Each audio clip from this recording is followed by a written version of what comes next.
Hi, I'm John Taylor Gatto, and this is What You've Been Missing.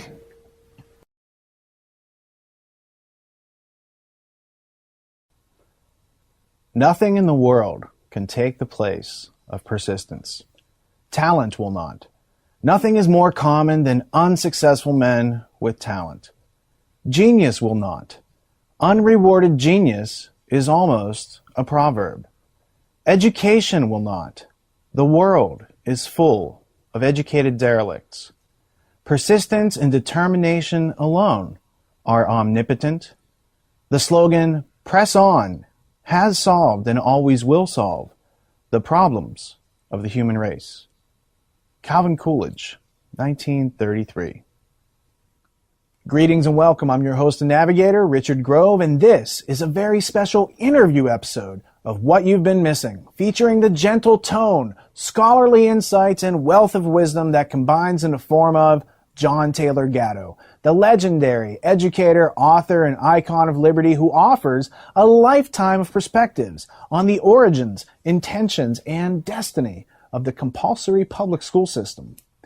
This 5-hour journey represents a landmark in American history and was filmed over 2 days on July 4th weekend 2011 in the Constitution state of Connecticut. This is a comprehensive interview session which not only memorializes John's life's work, but also embodies a return of our birthright as human beings. Truly an event which is relevant and relative to each and every one of us. This message applies to children and adults, parents and grandparents, students and teachers, administrators and politicians, blue collar, white collar, no collar. Everyone who uses words and symbols to meet their needs, everyone who depends on accurate information to thrive and survive in this world. The purpose of this interview with John is to provide each and every individual with the essential facts which pertain to our survival here on Earth, both as individuals and as a species, and yet have been censored from our public schooling.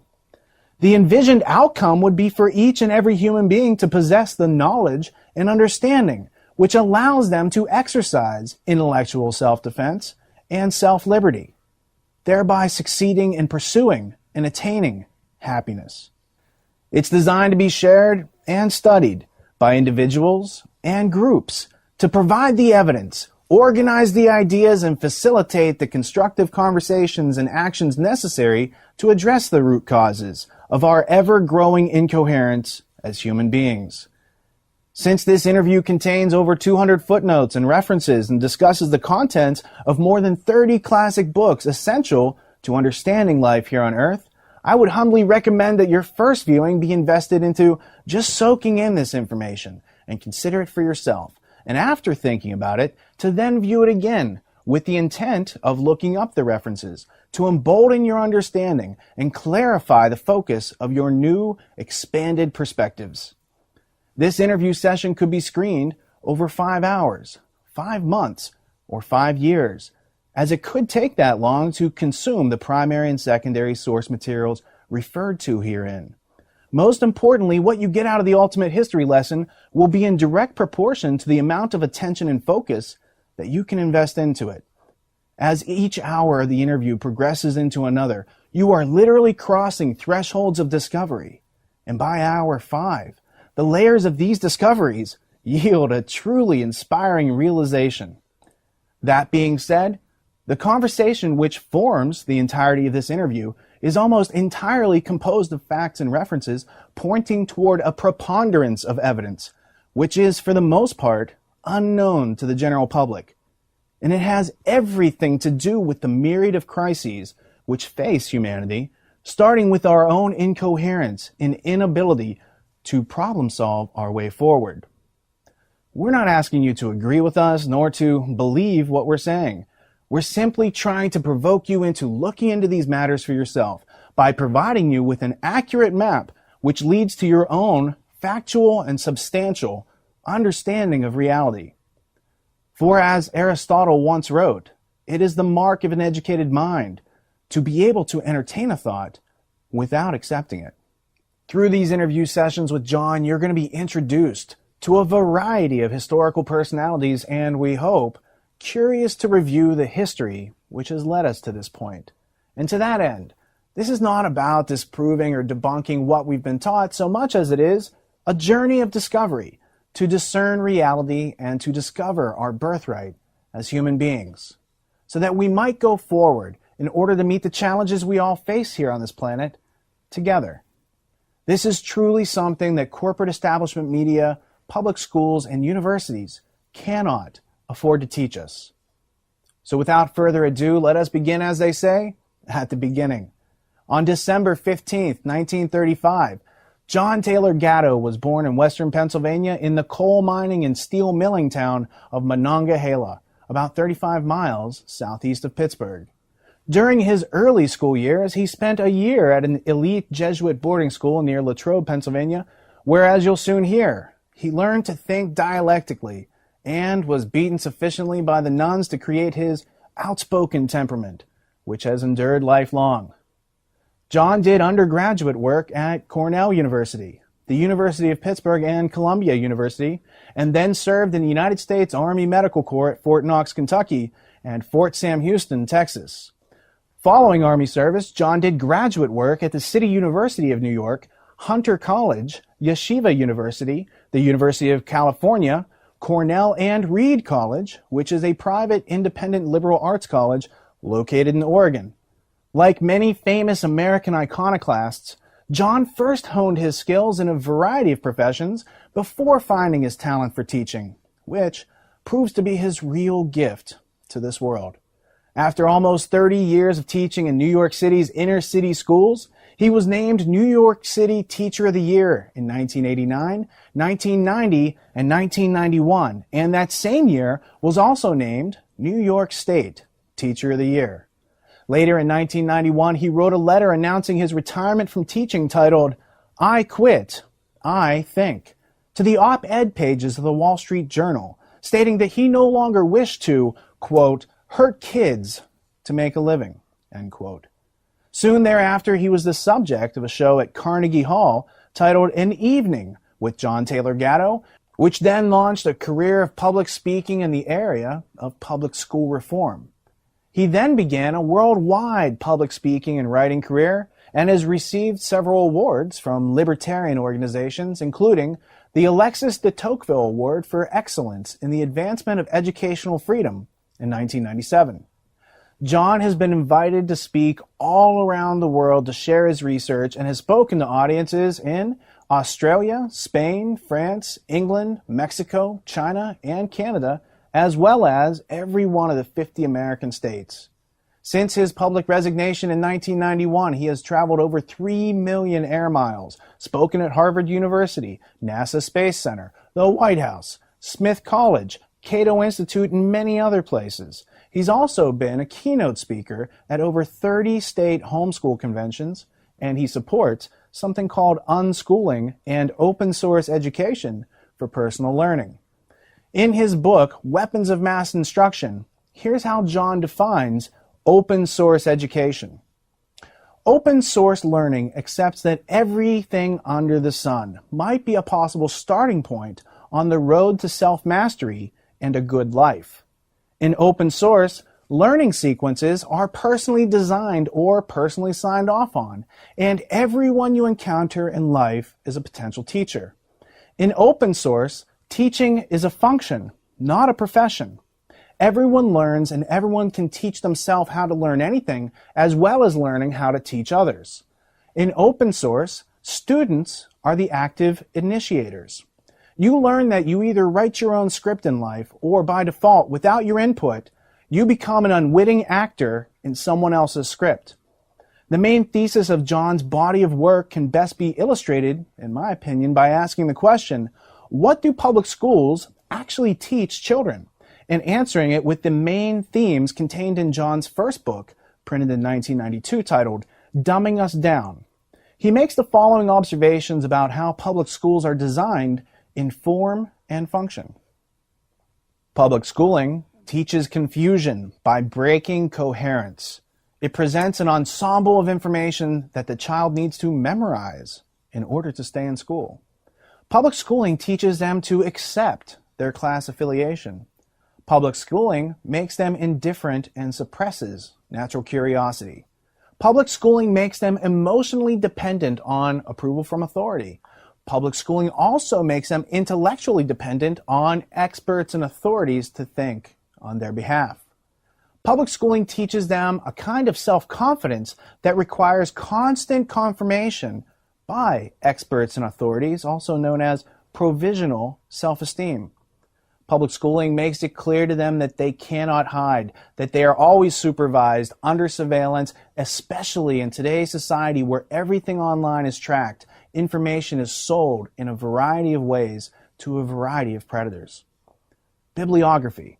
John's poetic prose and diligent documentation can be studied in his prodigious preponderance of publications, including Dumbing Us Down, The Hidden Curriculum of Compulsory Schooling, 1992, The Exhausted School, 1993, A Different Kind of Teacher, Solving the Crisis of American Schooling, 2000, The Underground History of American Education, 2001. And in my opinion, this is an essential book to read as it stimulates your internal dialogue and draws questions as to why are children being methodically undermined, while simultaneously providing you with the answers and comprehensive references.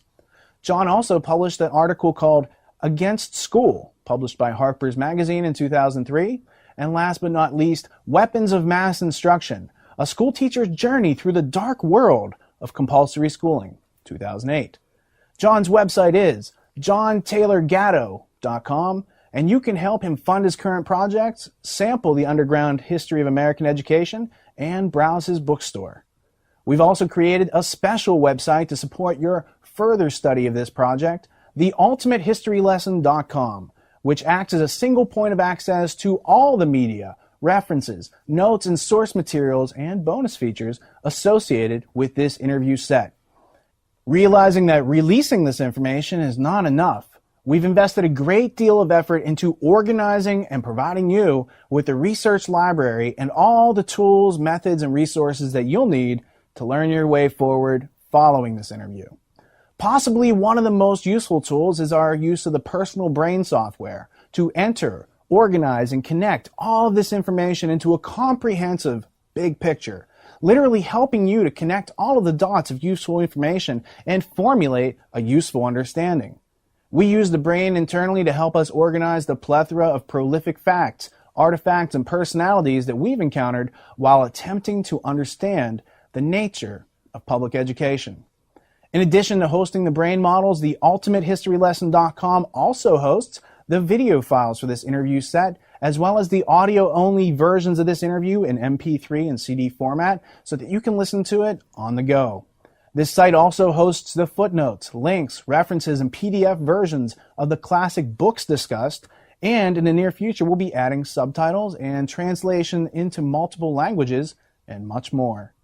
TheUltimateHistoryLesson.com links you to our educational media producing partners, as well as the Tragedy and Hope online community, wherein you can leverage the research, methods, and tools in an international online community designed to be a fear-free zone of mutual respect, wherein individual explorations are shared to empower everyone with a comprehensive understanding. The Tragedy and Hope online community is free to those who need it and sponsored by the individuals who can afford to support our educational projects.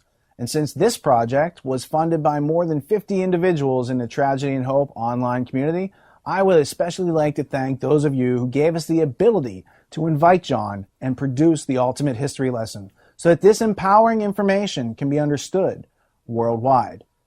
We also produced the Peace Revolution podcast, a virtual classroom for adults designed to point out and provide useful perspectives, resources, and organized information.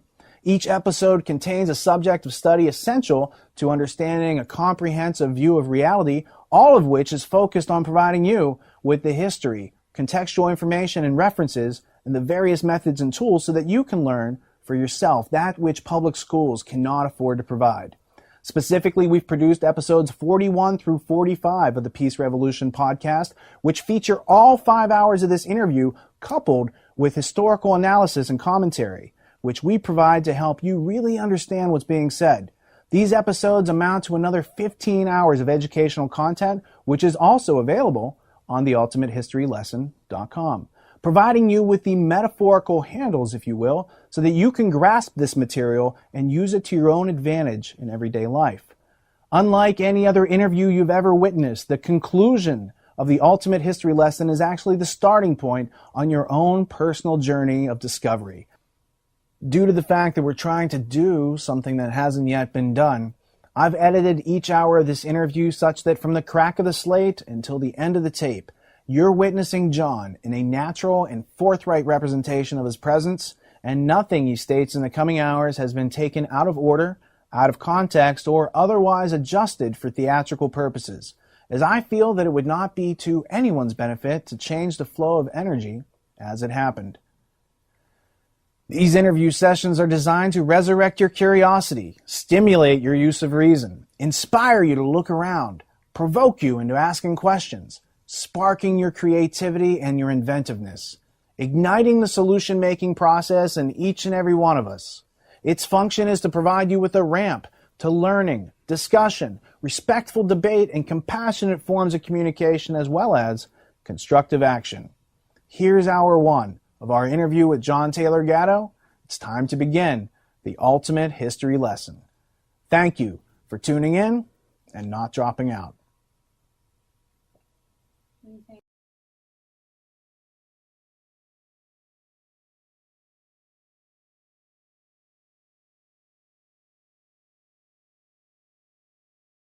You know, for pushing that button, you get a camera credit. That's pretty good.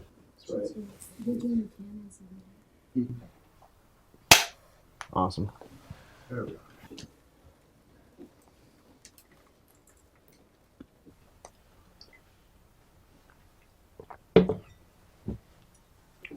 I don't even know that we'll need the slides necessarily. I mean, we can start by talking about that. Father, Son, Holy Ghost. Grammar, logic, and rhetoric. So grammar is the Son, logic is the Father, the Holy Ghost is rhetoric, and God is the consciousness. And so the Christian trivium came from the Greek trivium, but they used a metaphor to encode it. Now my question to you is a metaphor a lie? Or is a metaphor something else? I think we better start a little less abstract. One of the things, a fatigued old brain.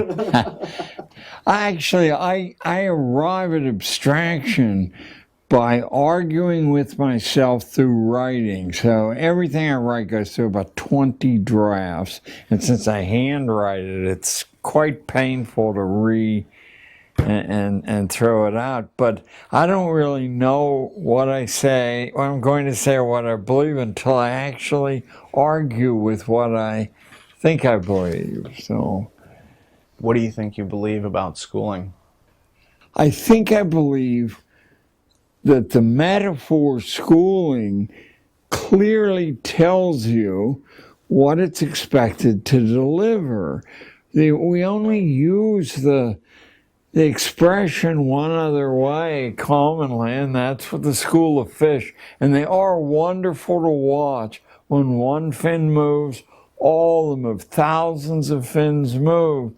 And they're instantly receptive to what the group wishes. I don't know who gives the original signal, but education's diametrically opposite to that. I think it starts with the assumption that we get from a fingerprint or from DNA that no two people are alike, and that the ultimate realization of yourself is to find that uniqueness where your apparent physical resemblance to everybody else sort of dissolves as an illusion, and you stand absolutely alone, or you can select when you want to be part of the larger group. It seems clear to me that the business of schooling has done what Orwell clearly saw you do, or what Walter Lippmann said you do back in the 1920s. You steal the key language of the person or the group you want to overthrow, and you redefine it, and people then become confused. It's Newspeak in 1984. So the schooling transformation occurs when they see that the language of education is highly regarded, highly respected, and even in people who don't participate, there's an urge in that direction. So you simply take the concepts and you claim that that's why people are being ritualized. So there. So you describe that individual beings, when in groups, kind of subvert their own individual thinking power. And the law of identity, none of us can change who we are. We have to be ourselves, and that is constant throughout life. So it's about figuring out how to remain individually self-reliant and self-sufficient as going through these systems that are trying to change us and to make us less self-reliant and more. Very much so. And I think the awareness of these contrary dynamics is what gives rise to the theories of dialectic.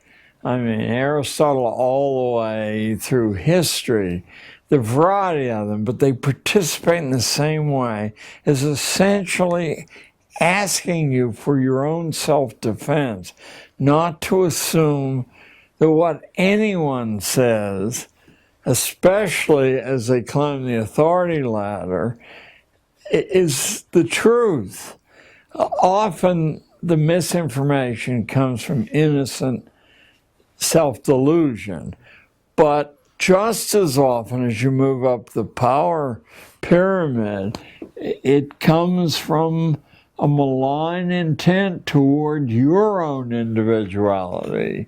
So it's like a betrayal of truth that occurs, or a betrayal of belief in some authority structure that you want to believe in is true, and then little by little you realize that it's not necessarily how it might have been presented to you. Right, even in your own individual inner life and consciousness. Before the cameras rolled, I said, the way I learn what I'm thinking is to write something down that I think I believe, and then I argue with it, and it never survives. How about that? Now, what scares me is that when I go back to it year after year, most of it doesn't survive. I mean, it takes years before I get to a core and I say, I'm not personally capable of moving beyond this thing, so that we're so well conditioned from infancy not to see the truth or relate the truth, but to shave it, that the first step in reaching for an education, I think, is to mistrust what you most are certain of, to mistrust that. Now, it may survive, but it needs tested not once, until you're exhausted from testing it. Is the school system designed to get kids to grow into a thriving, self-responsible, self-reliant adult? Or is it to whittle away curiosity and to kind of stop them from thinking for themselves?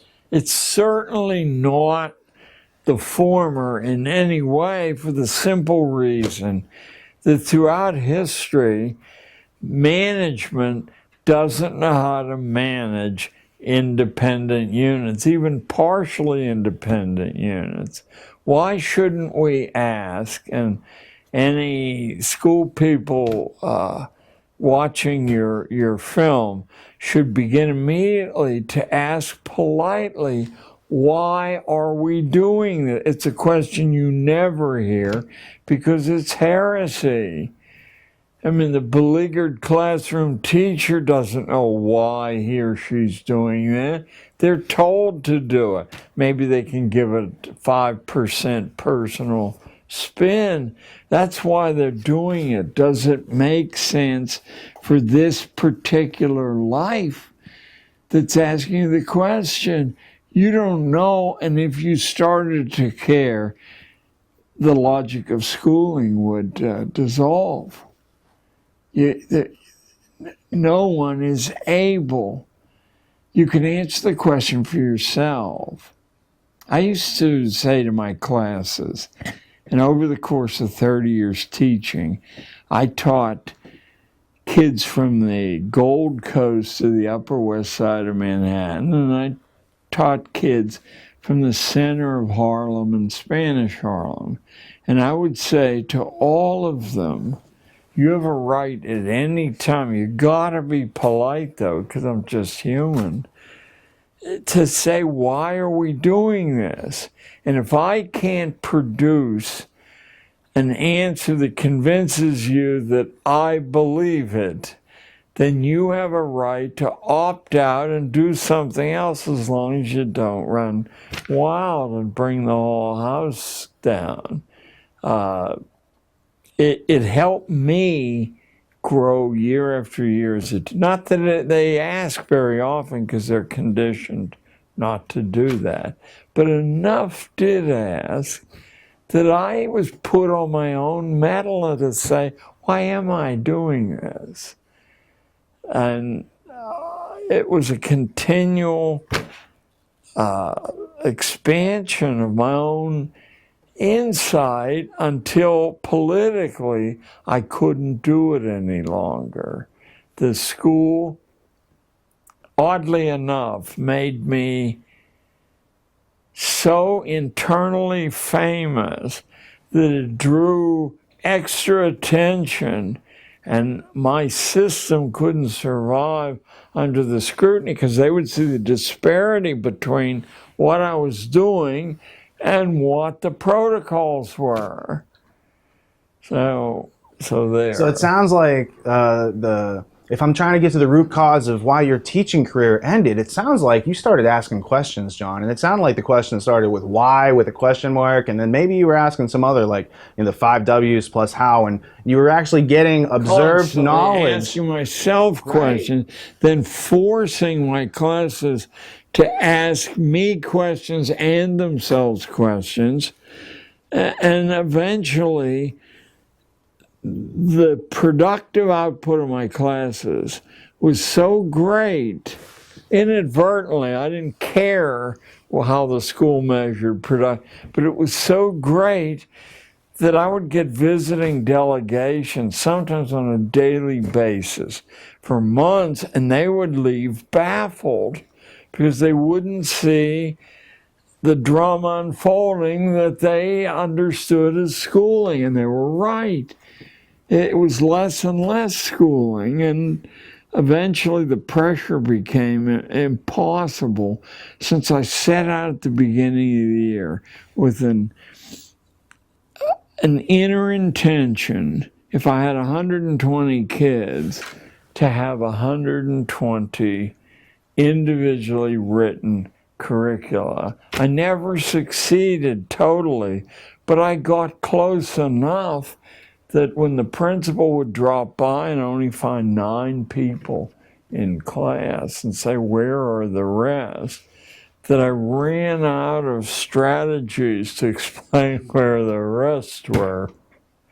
So yeah, I couldn't operate. I couldn't function any longer because my physical strength wasn't up to it.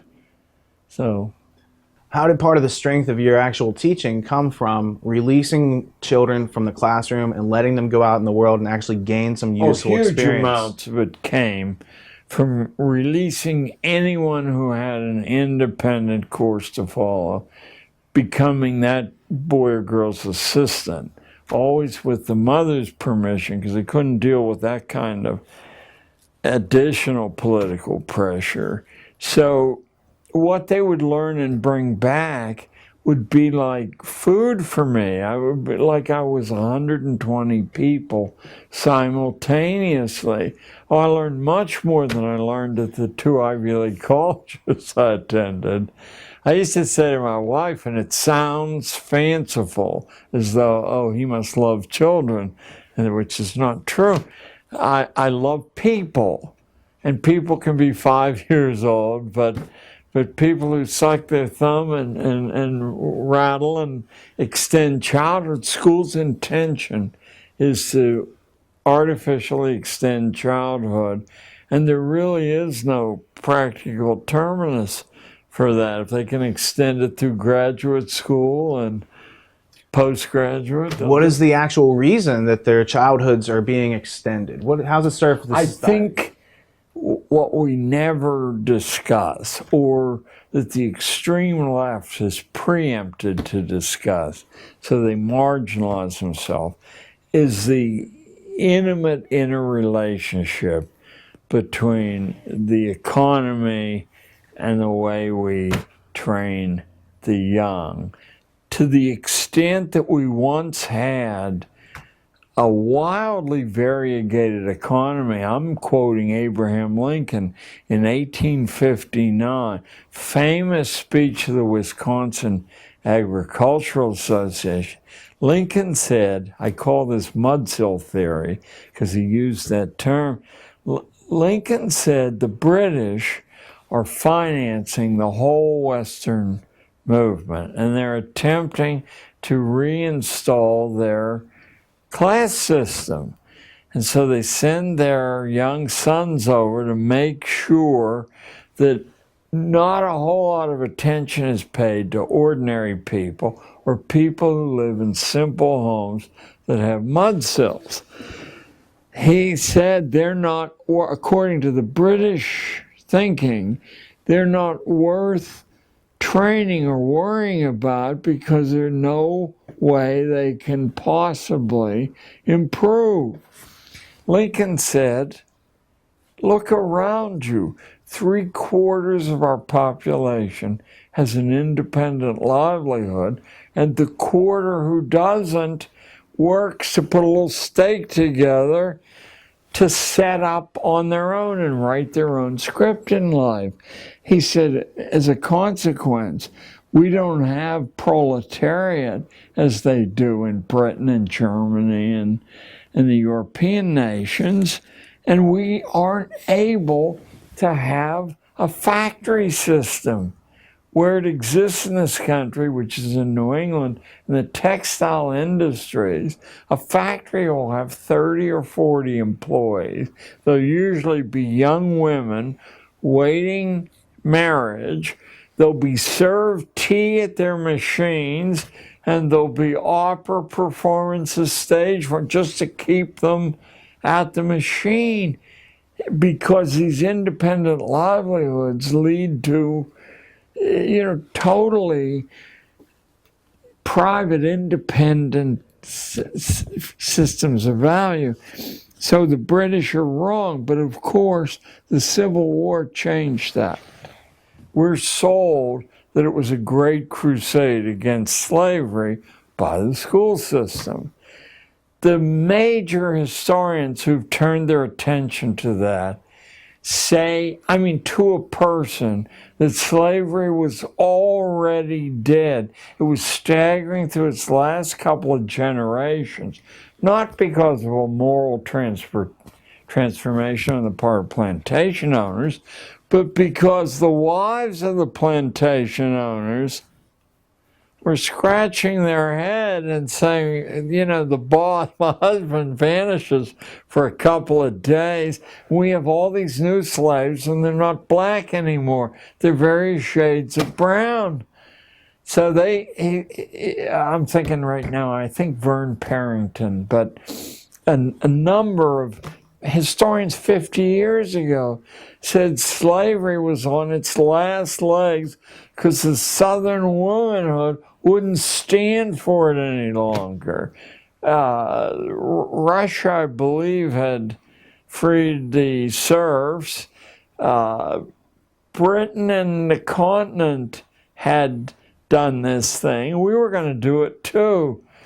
But it gave a nobility to the necessity to get rid of the Southern politicians who were trained in dialectical thinking, in rhetoric, and could run circles around the northern politicians in Congress.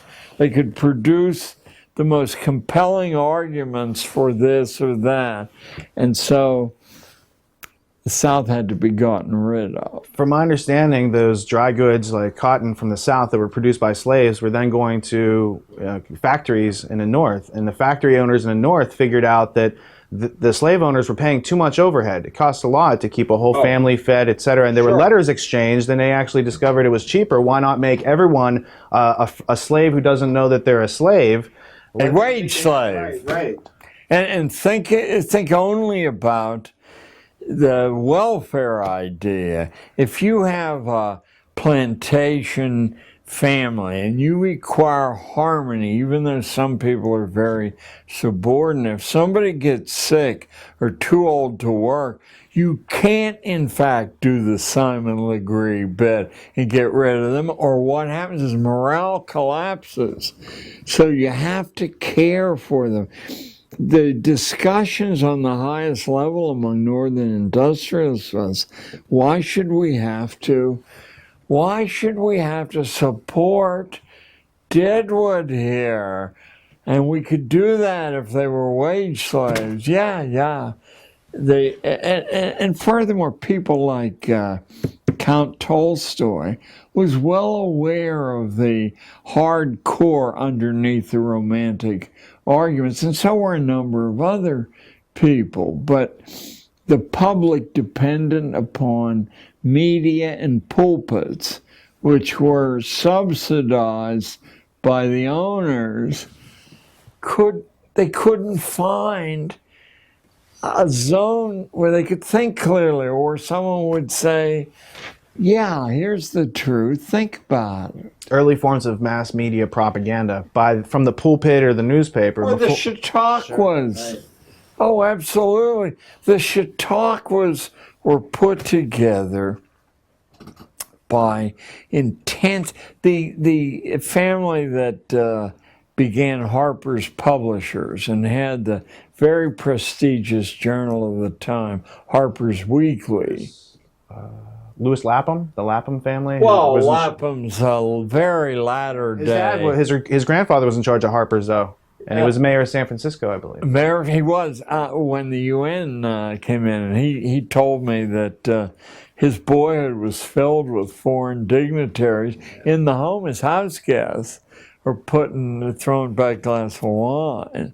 So you can actually trace the small number of families behind the Chautauquas, which were the most compelling mass media of the day. And you'd hear about what was going on in Boston, out in Cincinnati, and you'd want that.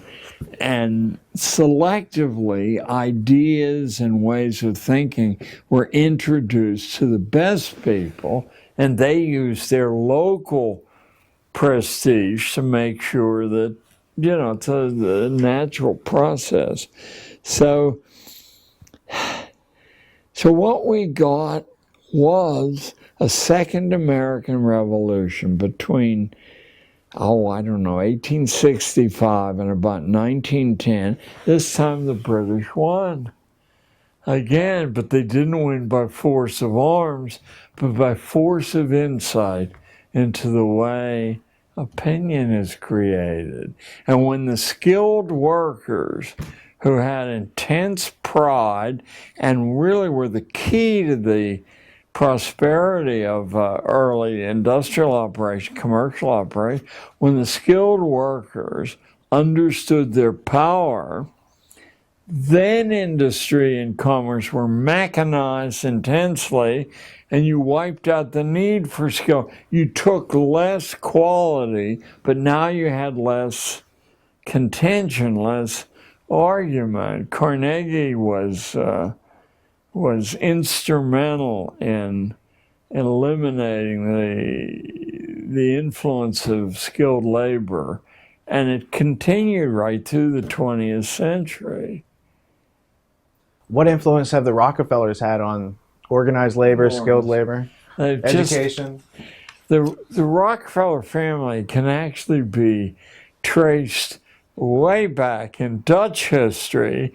There's an ancestor of the Rockefellers who set up a rather detailed plan for global government hundreds and hundreds of years ago. It had just one of these flow charts that showed how you were going to do that or not. But or the great irony, of course, is that Rockefeller and Carnegie's families were fringe people in the United States, but using their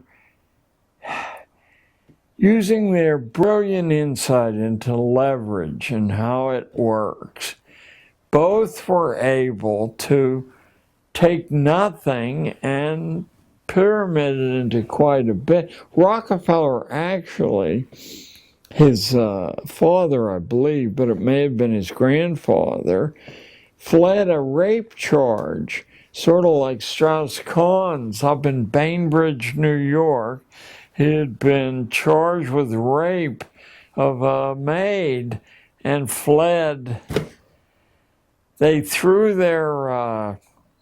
Rockefeller threw their weight behind, this is emblematic of how they were, behind Horatio Alger, who also had been charged with rape up here in Connecticut, and the Newsboys Lodging House.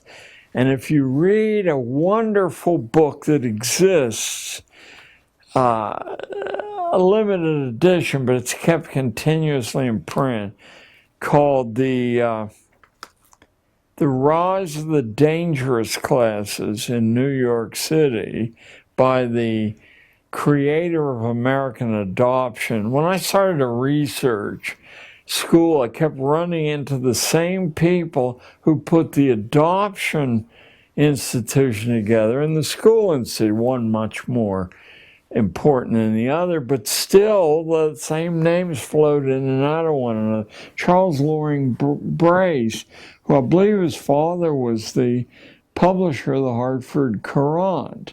I'm almost sure in his early diaries say, I must find a way to become nationally famous.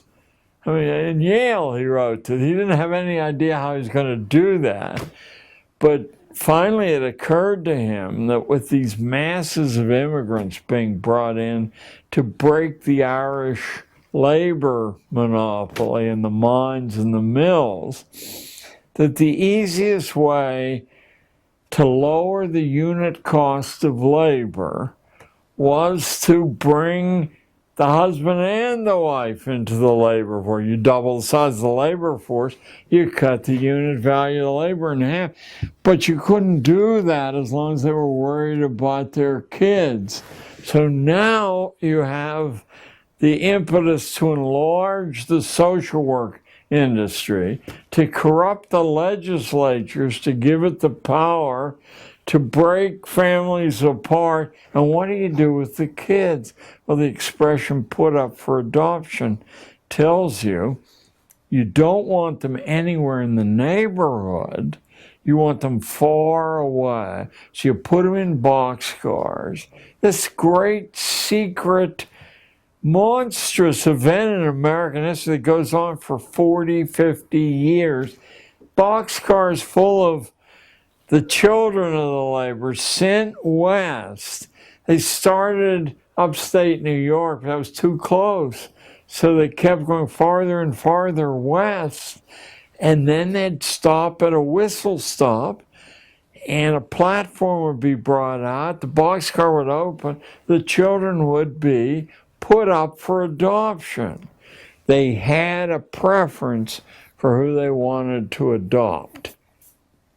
They wanted Lutherans to adopt because they had the Episcopal idea of hierarchy, but they were just dumb farmers. They couldn't think clearly. Here was free labor, hey, and that will end the future career of these immigrants. What stopped putting children up for adoption was the police chiefs of the West. I think the year was 1888, but give me a few years either way. They wrote a stinging attack on this practice, not on moral grounds, but they said crime is everywhere in the West. And if you go to the psychological abstracts, you'll find that an enormous number of adopted children, for example, 6 of the 10 leading mass murderers in American history, but all forms of crime, because when you break the bond with the natural, you can't put substitutes in place. Again, not morally. There's a recent physiological theory called mirror neurons, that you learn to use your own biological equipment by watching people who have the same or nearly identical biological.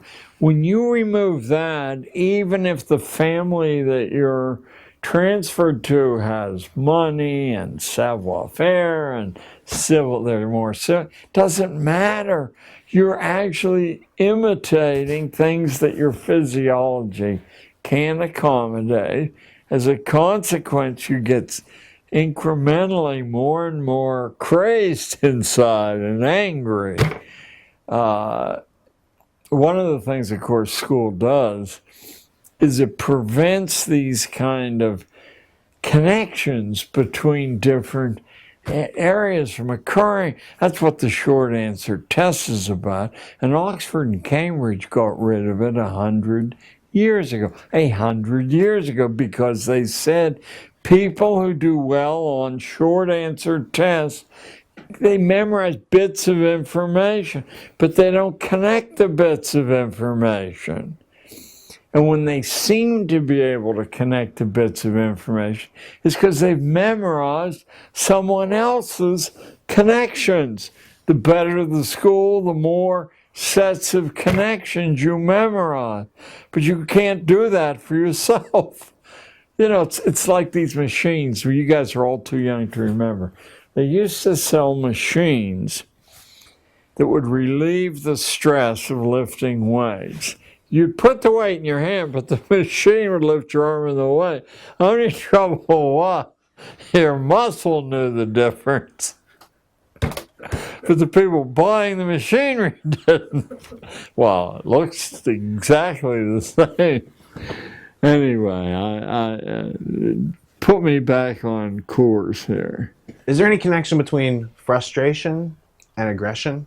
And what effect does schooling have on that? Well, you answer your own question by asking it. I mean, the connection's intimate. School removes your volition in all important ways.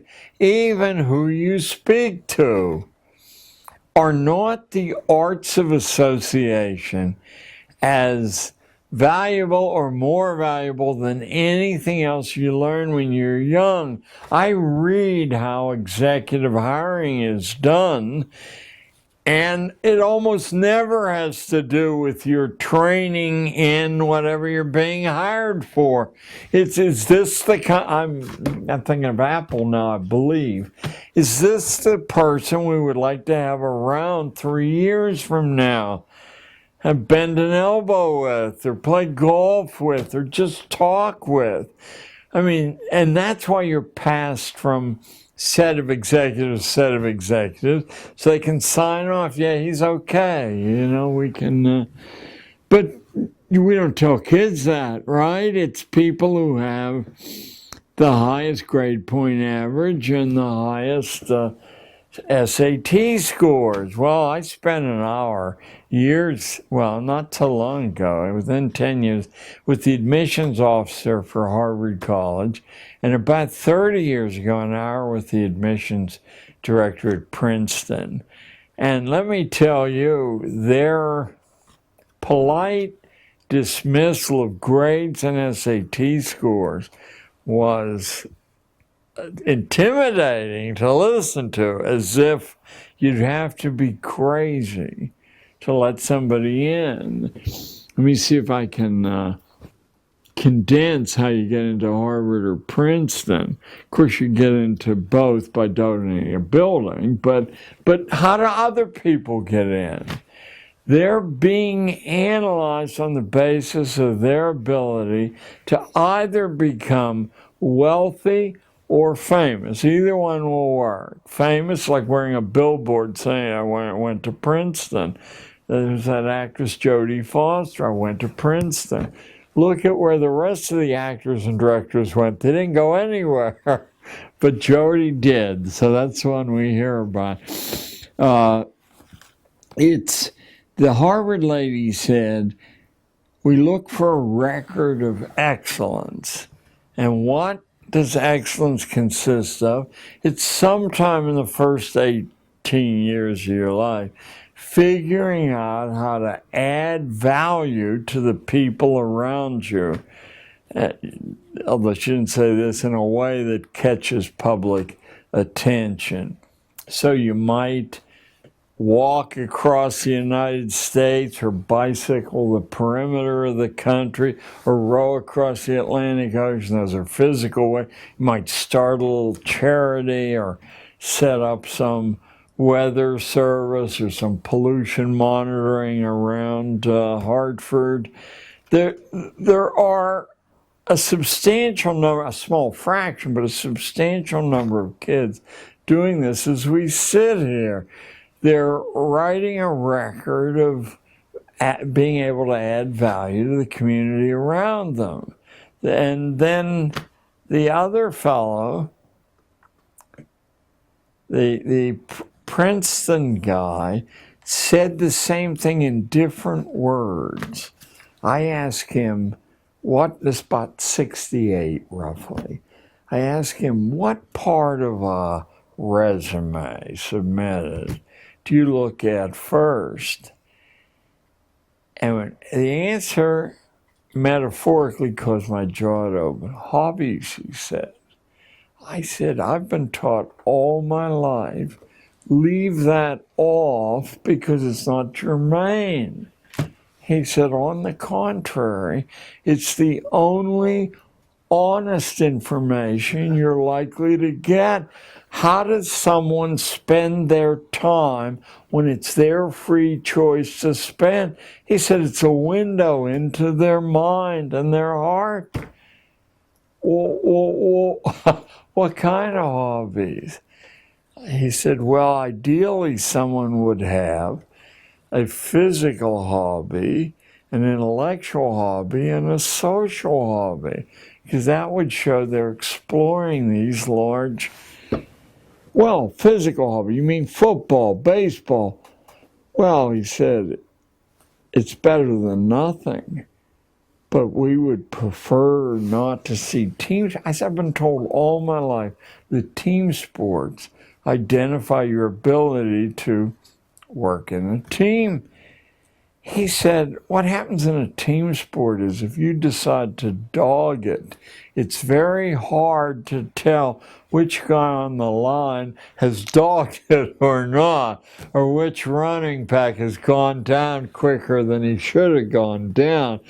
There, he said, we prefer solo hobbies that involve physical danger. You mean you want kids to put their necks at risk? For example, what? I said. He said, well, horseback riding is a dead giveaway. The horse weighs a half a ton or more.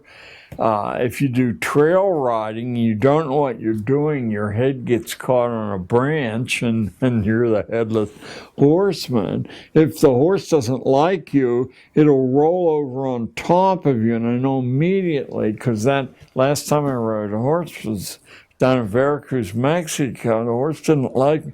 Took me out on the main highway with crazed Mexican drivers going 100 miles an hour and 18-wheelers.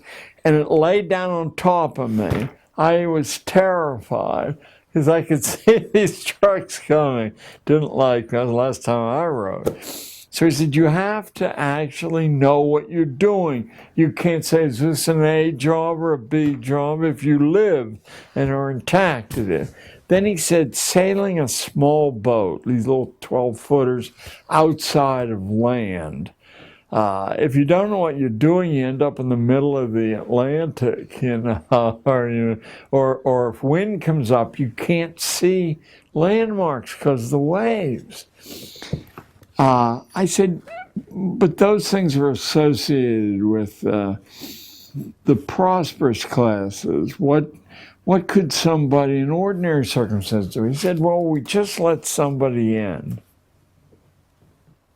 This is probably one of the nicest factoids in my mind, in my life.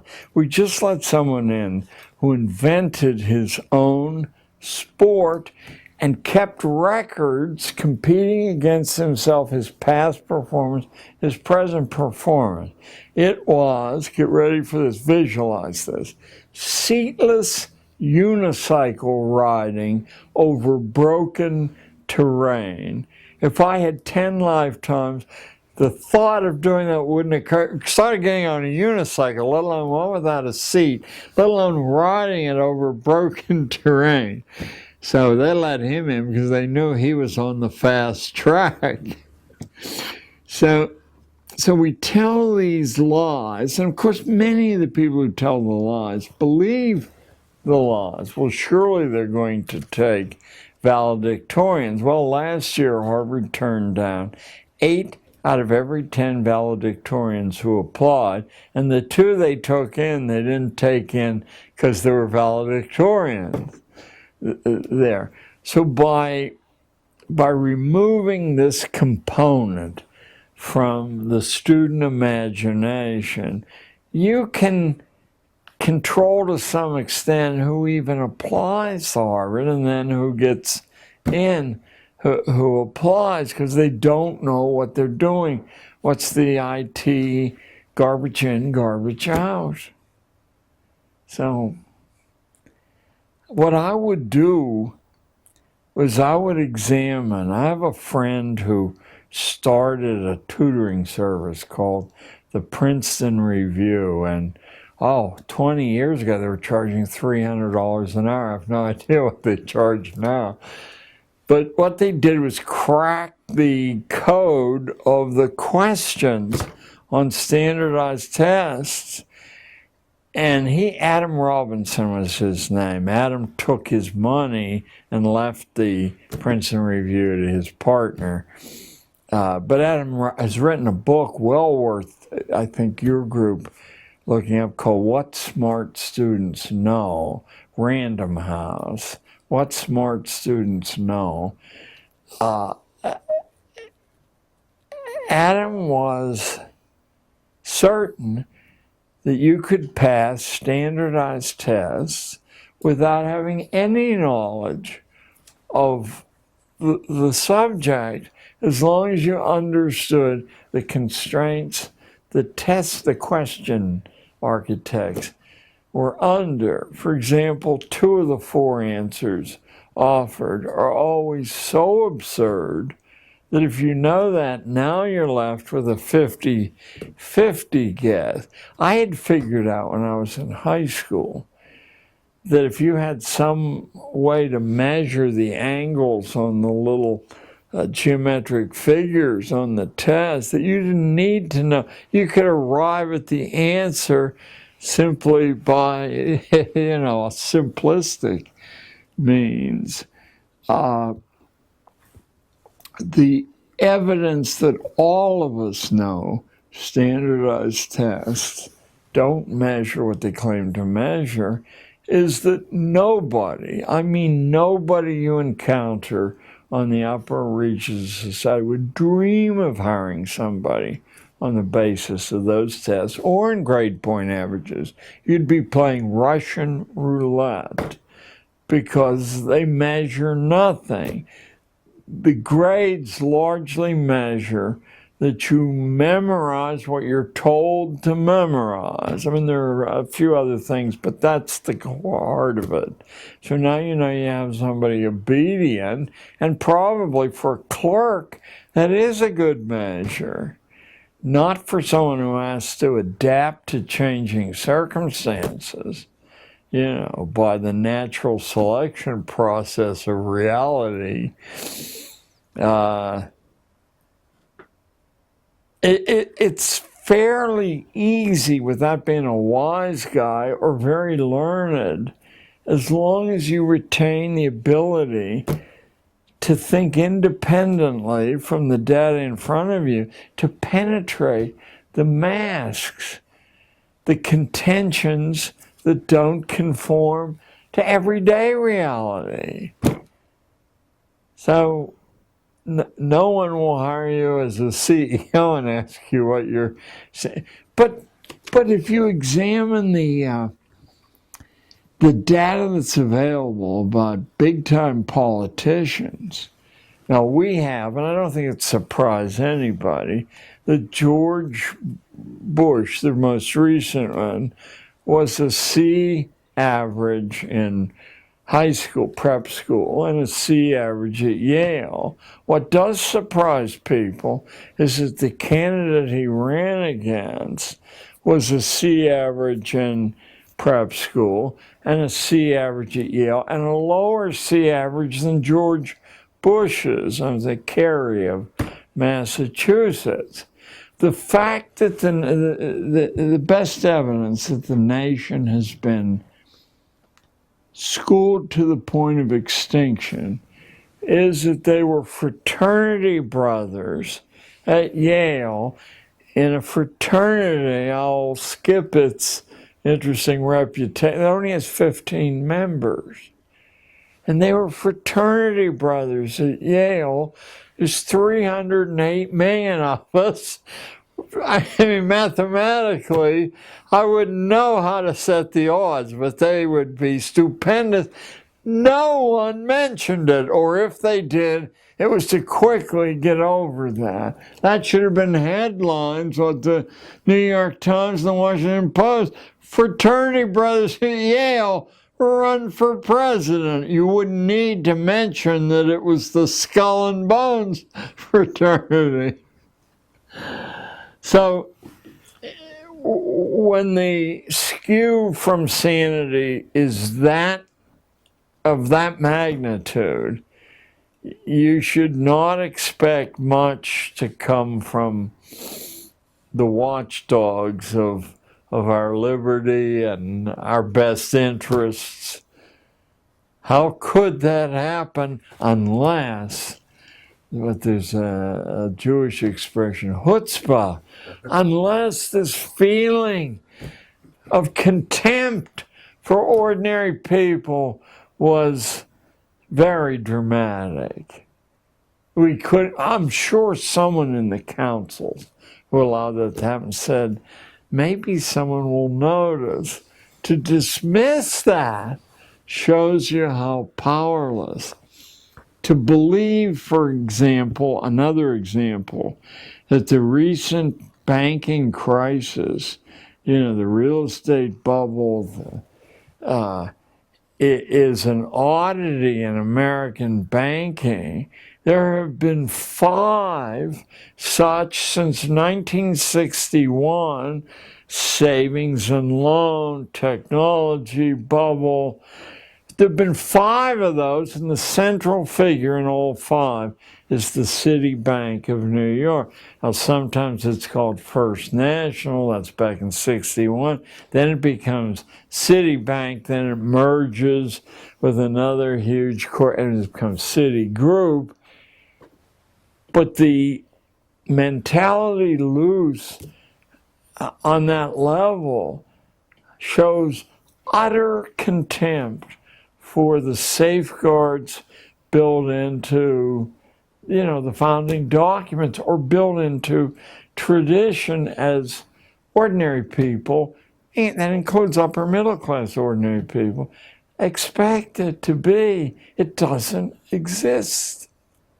Now, what we've run into is a people infinitely more sophisticated than us, with a 5,000-year civilization, who are even more amoral than we are, and look at starving 3 million people to death as they did 20 years ago.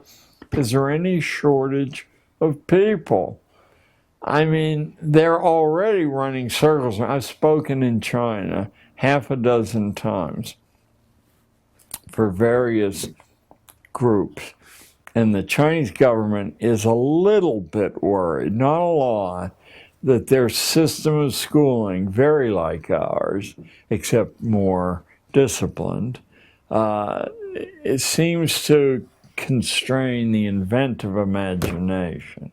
The reason they're not worried is they don't recognize copyright law or patent law, so they have access to anything there. But they will not accept, they keep asking me back, they will not accept that the system they're applying to the young mind is guaranteed to foreclose the imagination that produces invention. So I'm happy to take their money and get a chance to see Xi'an and Shanghai and Beijing, but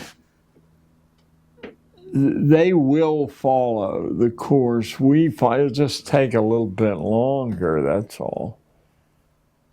Your turn. In China, they have the outcome-based education system, but they're seeking to tweak it so that they can kind of improve it. They said that we want to keep our people under control, but we want them to be more creative and productive and efficient and happy while they're doing it, right? Now, the question is, if America has become more incoherent, wouldn't that be a function of the Prussian education system, outcome-based education, being used to control the workers and make more profits, and now it's just run its course? It's run its course. We're exhausted now. Our schooling is exhausted, and the national vitality's been exhausted. I'm glad you used the term incoherence. About 3 or 4 years ago, the Financial Times of London, on the editorial page, accused us of being you may have read the same piece I did, an incoherent society, that we had lost a reason to be a nation at all, because subsidizing bankers and drug companies wasn't a sufficient reason to proceed in history. Yeah, we're incoherent. Nation comes from the root family, and we no longer have a concern other than a rhetorical concern with one another. I mean, obviously there are many individual exceptions to that, but the government clearly has no such concern. We have evolved an economy that depends upon constant warfare. And even though it was stretching it in Iraq and Afghanistan, when those are over, we must have another conflict. We're going to have to stretch it even further and maybe attack small islands, Fiji maybe, because they represent a menace. Being a child of World War II, the idea of calling something a war where the enemy has no Army, Navy, Air Force, intelligence service, where they blow up their feet in their underwear, it just stretches the bounds of the ridiculous to call it a war. But we got an object lesson from a television comedian who said, when you fly planes into a building, it certainly shows you have courage. And that was temporarily the end of his career. You do not speak in opposition to the main force driving events. Yeah, yeah, no. To look at America between, let me roughly say, 1800 and 1865, and then from momentum right up to the First World War, there's this explosion of invention, and it comes from the unlikeliest places. It does not come from university-trained inventors. It comes from everywhere. It's the way people saw the world around them. They saw the elements, the raw material. They processed it a slightly different way, and then they had the the rhetorical capacity to say, hey, look, there's a better way to do this. It was happening so frequently that a crisis occurred in capitalism.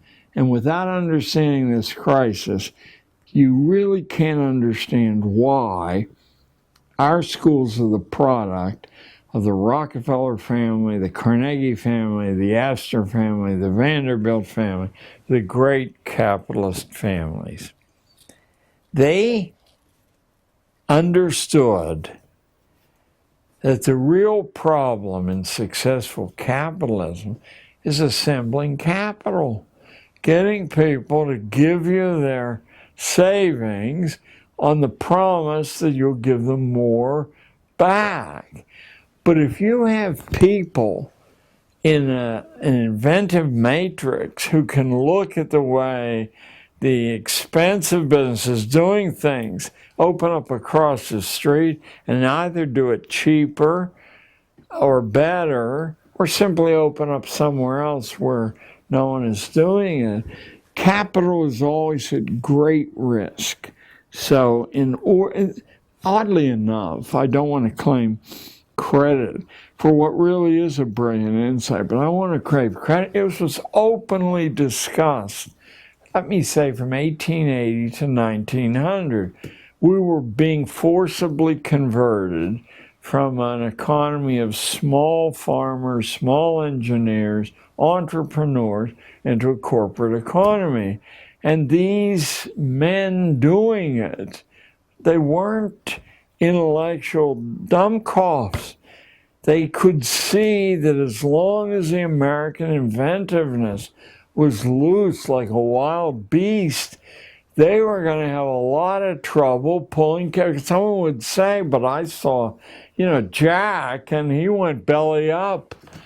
So Prussian schooling, which had, for a different reason, had been out to destroy the imagination. And let me say to anyone listening to this, when someone makes a reckless statement like that, you make sure they can document it. And I will document it as long as you're willing to walk to your local public library. Because in every public library worth its salt in the United States, and in every college library, you will find a collection of essays by a Prussian philosopher, Johann Fichte, who was the immediate heir to the University of Berlin's philosophy department, which had been under Immanuel Kant. Fichte wrote a series of, it was over a dozen public essays to the Prussian king from, let me say 1808 to about 1818. They're called Addresses to the German Nation. And the provocative event that set the first one off was the Prussian army, which was the Prussian economy, renting soldiers, stealing other people's stuff, had been whipped by Napoleon's amateur army at the Battle of Jena in 1806. And Fichte said it was because this demon imagination was loose among ordinary soldiers, and in situations they would override the orders from headquarters about what to do, and that's why we lost. Now, what should fascinate anyone listening is That's exactly what the so-called liberal philosopher Spinoza in Holland had said in 1690 in a book called Tractatus Politico Religico-Politicus. Tractatus Religico-Politicus. Spinoza said that the ordinary population was so psychologically diseased, murderously so, there was no way to heal it. Just as Fichte, 125 years later, said there was no way to heal the disobedience gene in people who thought for themselves. Fichte said we have to set up a system of forced schooling, universal forced schooling, in which we destroy the imagination. Bells, ordered lessons, constant testing, rankings. Now, if it were only those two major figures, but you now can go back a few hundred years in history to John Calvin's Institutes of the Christian Religion, which is this thick, tiny print. But if you ever go mad and actually force yourself to read it, rather than to read what an encyclopedia tells you it says, you'll find that Calvin says that the saved are saved before they're born. The damned, who are 19 to 1, are damned before they're born, and no amount of good work or behavior can save the damned, and no amount of evil behavior can damn the saved. The expression that used to be pretty common, but has vanished, I think on purpose, is justified sinners. The saved are justified sinners who can do anything. They can carpet bomb civilian populations, whether they're Nazis or Americans.